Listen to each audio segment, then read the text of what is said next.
मेरा नाम है नेहा, मैं उत्तर प्रदेश की रहने वाली हूँ। हम एक मध्यम वर्ग परिवार से संबंध रखते हैं। हमारे परिवार में हम 4 लोग, मम्मी पापा और मैं, और मेरा एक छोटा भाई है। मेरी उम्र 22 साल है और मैं इंटर पास करके अब आगे की पढ़ाई कर रही हूँ।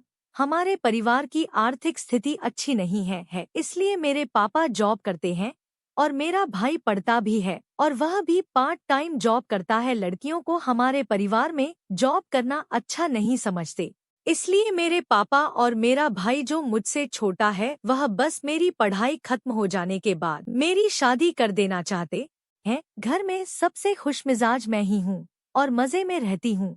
मैं जब स्कूल से निकलकर कॉलेज गई तो वहाँ मेरी बहुत नई सखियाँ बनी जिनसे मुझे जीवन में बहुत कुछ नया पता चला, जिस पर मैं अभी कहानी लिख रही हूँ। तो दोस्तों, मैं भी आप लोगों को अपना एक सच्चा वाकया आपके साथ शेयर करने आई हूँ। मुझे नहीं पता कि ऐसा करना सही है या गलत है और आगे इसमें मैं क्या करूँ, इसलिए मैं यह कहानी लिख रही हूँ ताकि आप मुझे सही सुझाव दे सके कि आगे मैं उसे कैसे डील करूं, मुझे यह बता सके।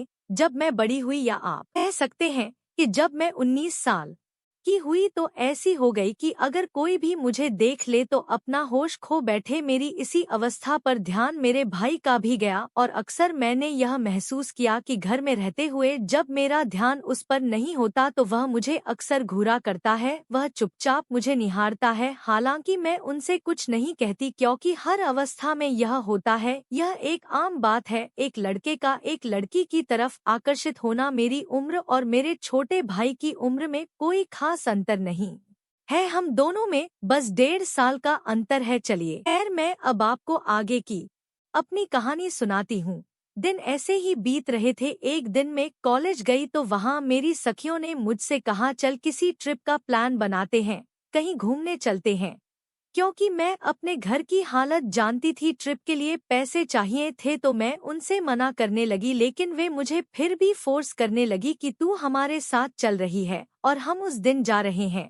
तो मैं उनसे कहकर आ गई, ठीक है चलो देखती हूँ, जैसा भी होगा मैं तुमको बता दूंगी। घर पर आकर यह बात मैंने अपनी मम्मी से बताई तो मम्मी ने मुझे साफ मना कर दिया। मैं थोड़ा परेशान हो गई, लेकिन फिर यही बात मैंने पापा से कही तो उन्होंने मुझसे कहा कि कितने रुपए चाहिए होंगे, तो मैंने उनसे कहा यही कोई 7,000 रुपए। पापा ने मुझसे कहा, बेटा इतना तो मेरे पास नहीं है, मेरे पास 4,000 है, बाकी तू अपने भाई से कह कर देख ले, अगर वह थोड़ा कुछ तेरे लिए कर दे तो। फिर मैं भाई के पास गई और मैंने उसे सब बताया। उसने मुझसे कहा, आप क्यों चिंता करती हो, मैं कल आपको दे दूंगा। मैं बहुत खुश हो गई, मेरी खुशी का कुछ ठिकाना नहीं था और मैं खुशी के मारे उससे चिपक गई, उसको गले से लगा लिया। फिर मैंने अपनी सहेलियों को भी कॉल करके बताया कि मैं भी चलने के लिए तैयार हूँ और हम सब ने घूमने का प्लान बना लिया। पैसे का इंतजाम हो गया था, जहाँ हम घूमने जाने वाले थे हम वहाँ 3 दिन में घूमने निकल गए थे और उसके बाद मैं घर वापस आ गई। मैं बहुत खुश थी और मुझे अपने छोटे भाई पर भी बहुत रहम आ रहा था कि वह जॉब भी करता है